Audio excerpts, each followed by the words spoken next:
एक महत्त्वाची बातमी, पिंपरी चिंचवडमध्ये गॅस सिलेंडरचा मोठा साठा जप्त करण्यात आलाय। अन्नधान्य आणि पुरवठा विभागाने केलेली ही मोठी कारवाई।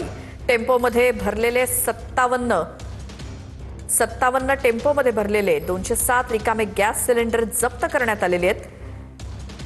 हेच हा टेम्पो आपण बघतोय, या टेम्पोमध्ये भरलेले 207 रिकामे गॅस सिलेंडर जप्त करण्यात आले आहेत। भागामध्ये अन्न पुरवठा विभागाकडून जे आहे ते का गॅसच्या गोडाऊनवर जे आहे ते कारवाई सुरू असल्याचं आपल्याला चित्र पाहायला मिळतं। आपण पाहू शकतो की पिंपरी चिंचवड पोलीस असतील, त्याचप्रमाणे पुणे जिल्ह्याचे अन्नधान्य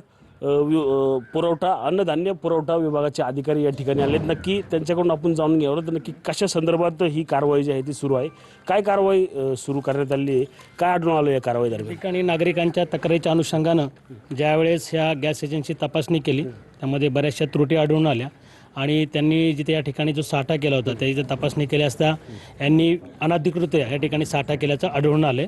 त्या अनुषंगाने आता त्यांच्यावर कारवाई करणं सुरू आहे। यामध्ये जे झालेले टाक्या त्या जप्त केल्या जातील।